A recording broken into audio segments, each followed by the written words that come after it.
Okay, good morning, class. So we're going to begin our reporting. So Pia, take over.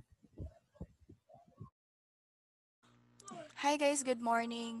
So before we start our lesson for the day or rather our topic for the day, let us pray.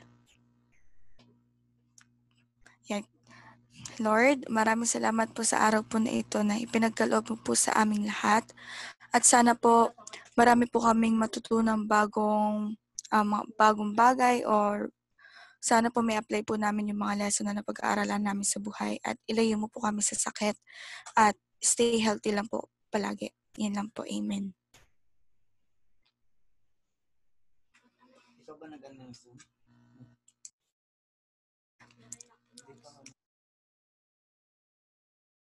Okay guys, yung lesson po natin ngayon is about internet and dark web. So first of all, let's define what is internet. The internet is a vast network that connects computers all over the world. Through all the internet, people can share information and communicate from anywhere with an internet connection. How the internet began. Like GPS, the internet is a technology born in part of a... Sir, may sabihin lang po ako, sir. Okay, go ahead. Go ahead. Sir, yung iba daw po, sir, di daw po makapag-join sa meeting. Bakit kaya? Sige nga. Please wait for the host daw po. Okay, sige. Okay na, papasok na sila. Okay, sige, continue. Okay, so like GPS, the internet is a technology born in part out of a desire for military superiority. Shortly after the Russian launched the Sputnik satellite into space, US President Eisenhower created the Advanced Research Projects Agency. The year was 1958. Working with an academics and a handful of private companies, ARPA created ARPANET, a network connecting computers in several universities across the country. In the 1970s, this Department of Defense project established protocols is still in use today that enable networks to connect all over the globe. So, who founded the internet? So, this is Robert E. Kahn. Robert E. Kahn is an American electrical engineer who, along with Vince Cerf, first proposed the transmission control protocol and the internet protocol, the fundamental communication protocols. At the heart of the internet in 2000, Turing Award with Vince Cerf for their work on TCP and IP. So this one is Vince Cerf or Vinton Gray Cerf, former RS in an American internet pioneer and is recognized as one of the fathers of the internet. TCP and IP co-developer Barb Can. So how does the internet work? The internet works through a packet routing network in accordance with the Internet Protocol, IP, the Transport TCP, the Transport Control Protocol or the TCP and the other protocols. So gumagana daw yung internet through protocol. So ito nga yun yung Internet Protocol and Transport Control Protocol. So papakitaan ko kayo how TCP and IP works. So, ito yung yung sa internet, di ba? So, step 1, the TCP protocol breaks data into packets. So, ito yung process by process niya. The packets travels from router to router over the internet according to the IP protocol. Step 3 is the TCP protocol reassembles the packets into the original whole. So, makikita nyo, ito yung sender. Tapos, magta-travel siya papuntang recipient. So, ito yung mga pinagdaanan nilang process. Step 1, Step 2, Step 3. So, gumagamit talaga sila ng IP at ng TCP. So ito pa how the internet works. So message data or data sent. Ito yung mga other devices, router, mga ganyan. The data is split into packets that travel through multiple network paths. The data traffic is managed via routers. Message data assembled on recipient. Ayan. So, nagigets nyo ba kung paano paano mag-work yung internet? May tanong ba kayo doon? Para maging malinaw lang. Wala naman. Sige, next na tayo. So, kung nagugulan kayo kung ano ba yung, ano yung protocol. So, ito yung set of rules specifying how computers should communicate with each other over a network. For example, the Transport Control Protocol has a rule that if one computer sends data to another computer, the destination computer should let the source computer know if any data was missing, so the source computer can resend it. Or the Internet Protocol, which specifies how computers should route information to other computers by attaching address onto the data it sends. So, what is the main source of internet? So, common methods of internet access by users include dial-up with a computer modem via telephone circuits, broadband over coaxial cable, fiber optics or copper wires, Wi-Fi, satellite, and cellular telephone technology, 3G, 4G. The internet may often be accessed from computers in libraries and internet cafes. So there are many ways for us to access internet. Pwede gumamit tayo ng prepaid, which is yung niloloadan, and postpaid, which is yung yung kamukha ng Wi-Fi, yung mga naka-wired, yung may plan. Ayun. Yan. Tapos, alam ko si Ralph nata Ralph, part mo na. Hello. So, dito na tayo sa different types of connections. Dial-up. So, dito sa dial-up, nag-access ng internet ay nagsisimula sa computer. Tapos, Hello. Choppy ba? Choppy. Content. Choppy. Robot.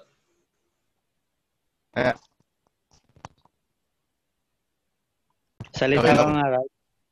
Hello. Tanggalin mo yung earphone, tol.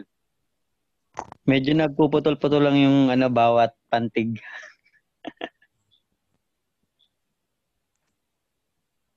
Hello. Okay na? Ganun Okay pa na. rin. May earphone ka ba? Hindi. Tinanggal ko na. Puputol-putol ko pa rin. Sa signal yan, sa signal.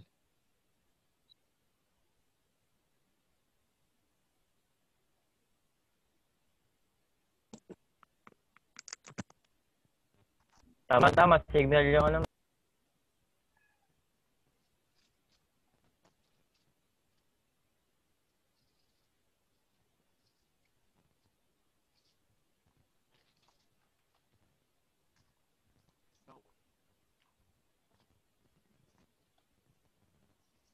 Narinig na? Hello. Hello, okay lang? Okay na ba? Ganun pa rin. malat. Tol.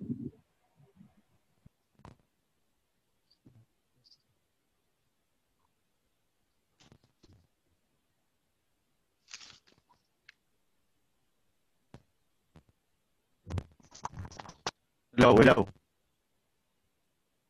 Hindi na Okay malag. na. Hello? Hello. Yan, Okay na? Pwede yan, na. okay na. Okay na.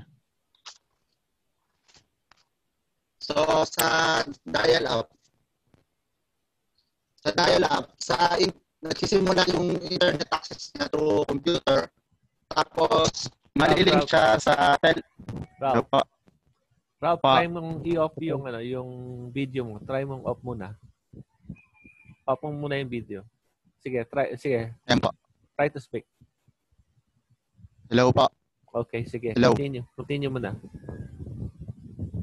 So, yung dial-up nga, kailangan, nagsisimula siya sa computer yung access niya. Tapos, malilink siya through telephone lines, through a device na tinatawag nating modem. Para magkaroon ka ng internet access, kailangan mong i-dial yung ISP or Internet Service Provider para magkaroon ka ng access sa internet. Ralph, may nag-ano pa rin. On mo ulit yung video mo. Paki-on yung video. Nice. On mo ulit. Try mo yung ibang yung hawak doon sa doon sa microphone mo. Doon ka sa cable humawak. Wag doon sa mismong microphone. Sa cable ka humawak. Cable mo siya hawakan. Ayan po, sir. Sige, sa kable ka nakahawak. Sige, try. Sige, speak ka. Apa. Okay, wag kang hahawak sa microphone, sa Hello, cable ka. Yan, okay na. Sige. Sige, go ahead. So, sa dial-up, dito umasa yung mga Grounded talaga. yung mga malalayong. Hello. Try mo alisin yung yung microphone mo. Ay try mo yung cellphone mo lang gamitin mo. Tanggalin mo na dun sa headset. Okay na pa. Sige. Sige, try mo. Sa dial-up, dito umasa yung malalayong lugar. Kasi sa malalayong, bihira yung mga broadband. Okay, talaga nagfi-feedback. Ay parang grounded siya. Okay, group, itutuloy natin to or what do we do sa situation ni Ralph? Hello. Okay. Ayan. So, dahil malag si Ralph, explain ko lang to ng mabilis. Ayan. Ayan, so ito nga yung different types of internet connections. So the dial-up lines uses PSTN or public switch telephone network. PSTN may be used of the telephone line, fiber optic, microwave transmission, or communication satellite. So sa ISDN, it stands for Integrated Service Digital Network. This connection is nearly similar to DSL. So DSL is a digital subscriber line. Internet connection, both voice and internet data can flow over the same telephone line at the same time. So sa cable internet connection, broadband cable is typically provided by the same provider that provides cable television to its customers. So a fiber internet connection provides the fastest internet speed today. It can provide download and upload speed of up to 1,000 Mbps. So, ito naman sa satellite. Satellite internet is the internet which uses the path of the outer space. Integrated signal travels more than 46,000 miles from ISP to user through satellite. Cellular in this network, radio waves are used for transfer signals to and from the mobile phone. In cellular technology, geographic area is divided into hexagonal cells with each cell having its tower and frequency slot. Hotspot. A hotspot is a technology which is relatively similar to the Wi-Fi. Hotspot provides internet access to users via WLAN or LAN in the specific area in their location. Wireless, the wireless network is built with the help of several hardware components like wireless access point or router and user devices like mobile phone, tablets, laptop, etc., which are equipped with the Wi-Fi adapter. So broadband is also known as a wideband because during communication it uses and provides a wide band of frequencies. So okay lang ba yung different types of internet connection or may tanong kayo dito? Okay. Sige. Very good. Yan. So before tayo So, before tayo mag-proceed dun sa ano, ay, naagaw ko tuloy yung ano ni Joshua. Joshua, ito pala yung sa'yo.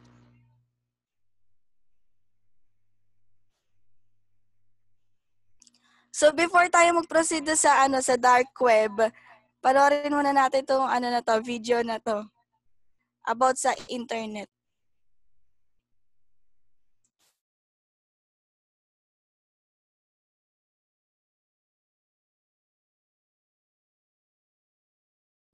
Wala siyang audio. Naririnig nyo ba? Wala siyang audio. Positive impact ako, Sophia. Ha? Positive impact ako. Di nyo pa din naririnig? Hindi pa. Hindi pa. Ba't kaya? Nakita mo to.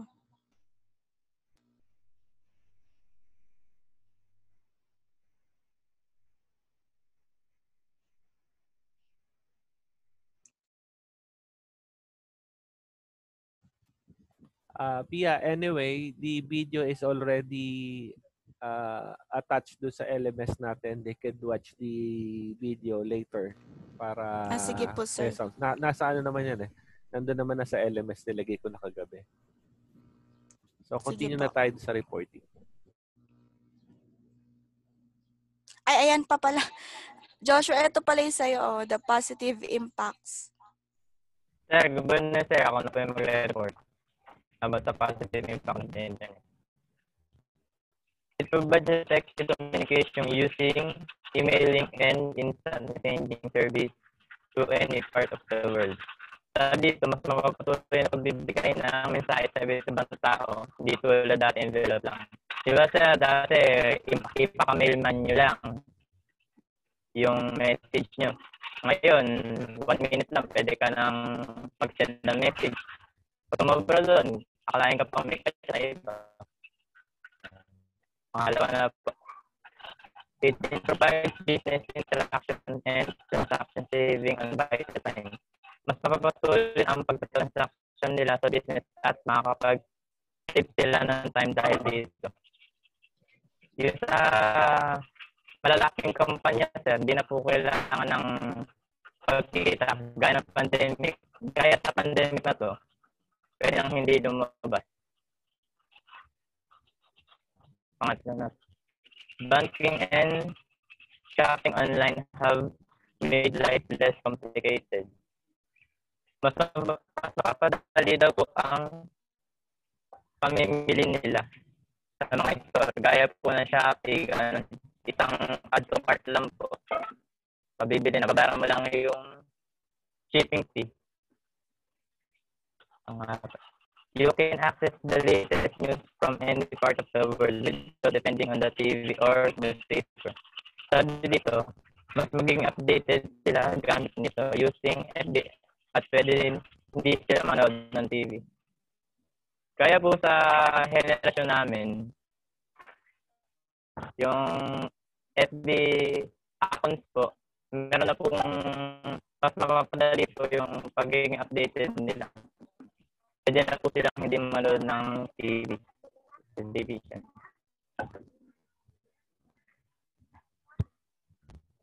Ang lima. Education has received a huge group as accountable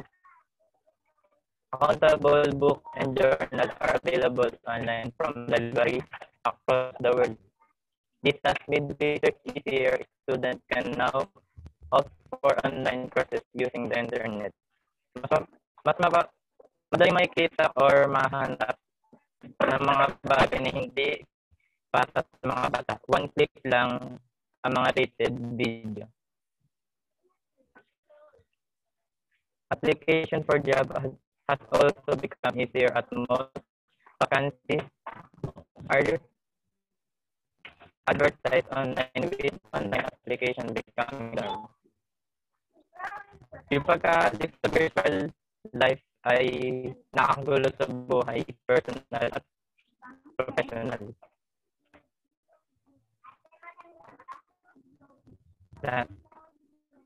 professional cannot exchange information and material online, thus enhancing research. Sabi dito, kayang-kaya makapag-hack na account para sa maling gawain, gaya ng pagkuha ng info sa isang tao. Gaya na sa YouTuber na si Doggy Sir, na-hack po siya ng YouTube account.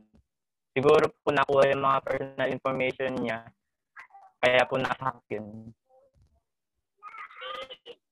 Next na siya.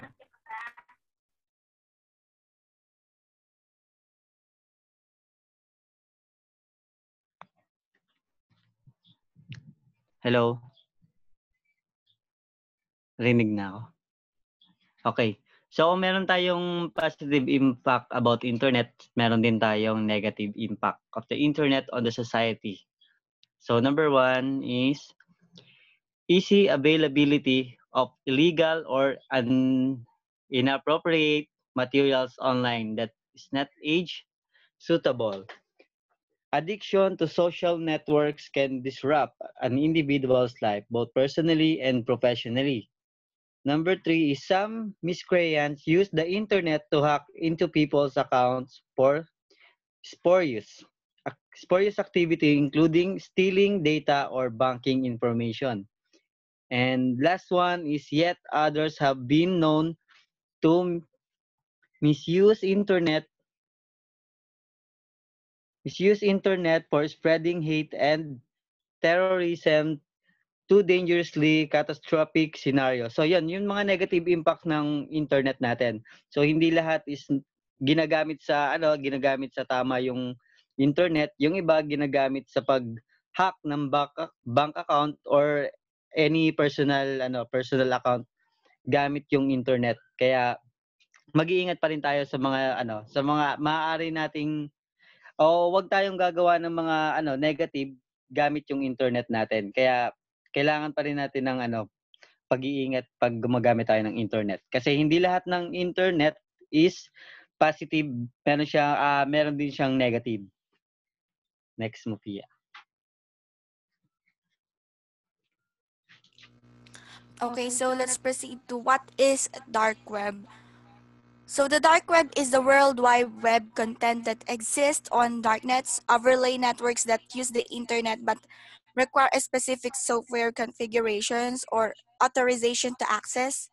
The part of the World Wide Web that is only accessible by means of special software, allowing users, website operators to remain anonymous or untraceable. The dark web is a part of the is it visible to search engines and requires the use of an anonymizing browser called Tor to be accessed. So, yung internet daw, ay yung dark web daw pala, part siya ng internet. Yan. So, without internet, we can access dark web because dark web is connected through internet. It's like Facebook, but dark web is very anonymous. So, ginagamitan siya ng browser called Tor. So, later, explain namin sa inyo kung paano ba access yung Tor. So, how was the dark web created? The dark web itself wasn't actually created. It is simply a part of the internet. Rather, Tor or the Onion Router was developed by the United States Naval Research Laboratory. Tor allowed users to remain anonymous whilst browsing the internet. So why was the dark web invented? In the late 1990s, two research organizations in the U.S. Department of Defense drove efforts to develop an anonymized and encrypted network that would protect the sensitive communication of U.S. spies. This secret network would not be known or accessible to ordinary internet surfers. So, kaya siya na-invento dahil nga sa US, parang if nanood kayo ng Lucifer sa Netflix, 'di ba yung babae doon, siya nag-iimbestiga. So, parang somehow spy na din siya, pero spy kasi para detective siya. Ayun, tama si Joshua. Ayun, detective. So, para daw hindi malaman yung mga ginagawa nila para secret conversation, kasi nga delikado yung mga ginagawa nila, nag-try sila kung paano ba itago yung yung identity nila. So, ayun, kung gusto nyo private yung ginagawa nyo or gusto nyo bumili sa online na mga hindi karapat-dapat, you can use dark web. Pero somehow, meron din naman siyang positive impact. So later, didiscuss din namin siya. So how many types of dark web are there? Some of the popular darknet browsers are Freenet, Tor, GNUnet, I2P, OneSwarm, RetroShare, etc. Two types, friend-to-friend networks used for sharing files using peer-to-peer connection, privacy networks such as Tor. Can you get tracked on the dark web? Identities and location of darknet users stay anonymous and cannot be tracked due to the layered encryption system. The darknet encryption technology routes users' data through a large number of intermediate servers, which protects the user's identity and guarantees anonymity. So, the dark web itself, illegal or not? So, the simple answer, the dark web itself is not illegal. What's illegal is some of the activity that occurs on the dark web. There are sites, for instance, that sell illegal drugs and other that allow you buy firearms illegally. There are also sites that distribute child pornography.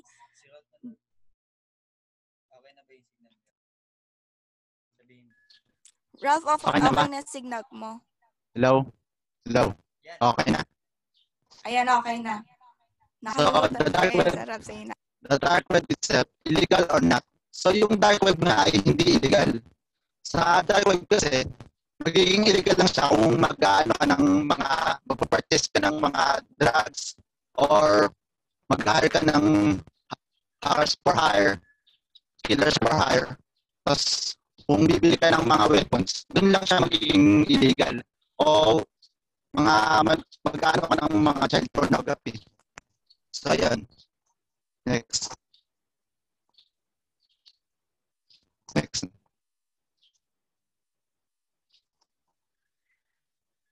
So it's safe to access the browse the dark web. So safe siya kung gagamitin mo yung mga tools na kailangan para maging deep na anonymous ka. So kailangan natin ay Tor browser kasi sa Tor browser ganito gumagana yan. Sa usual nating ginagamit ay kunyari Gmail, nag-login ka sa Gmail. Sa Gmail, dalawang usapan lang mangyayari. Users at server. Ganun sa usual. Sa Tor browser, ang mangyayari yan, Putol pa rin. Putol pa rin? Oo. Wag mo hawakan yung table ko yung mga prime mga. Okay na. Okay na, Ralph. Pwede na yan.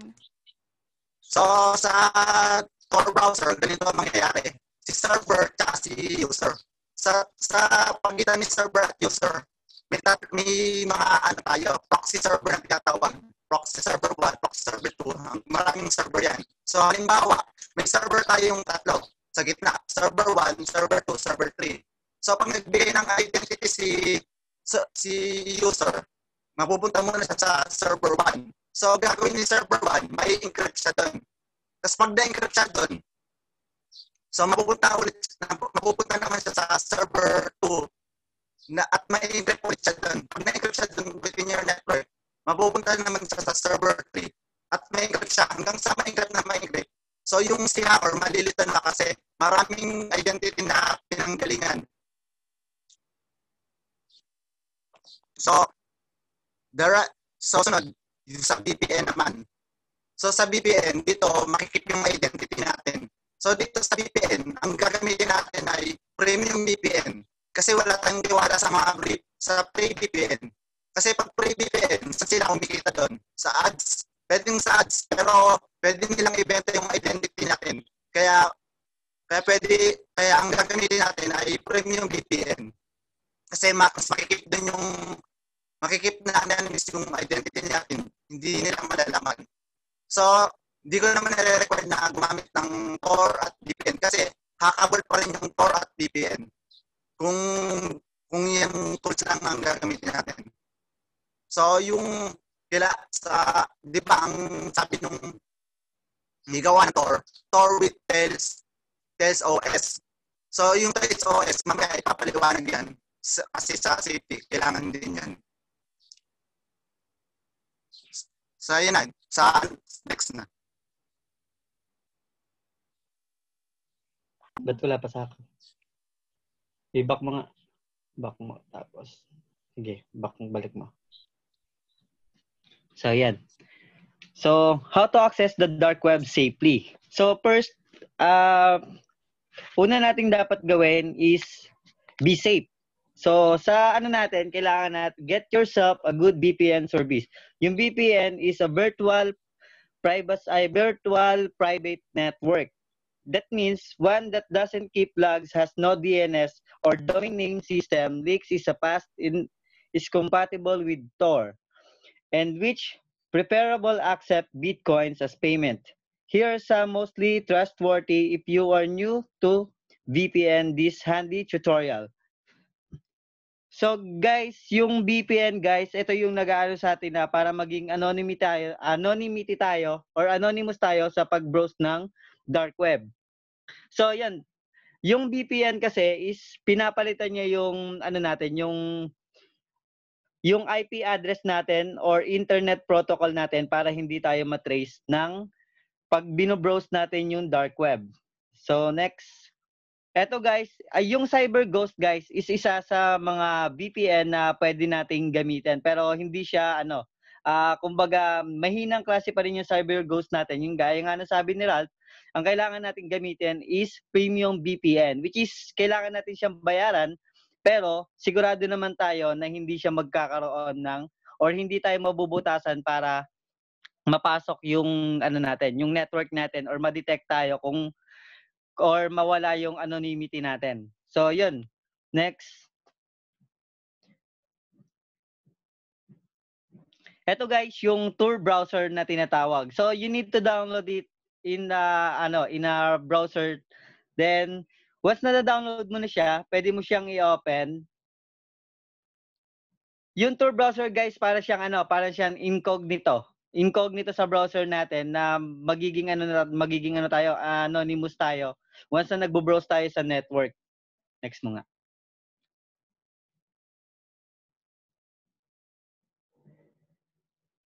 Okay, next. Okay na. Okay, next mo pa.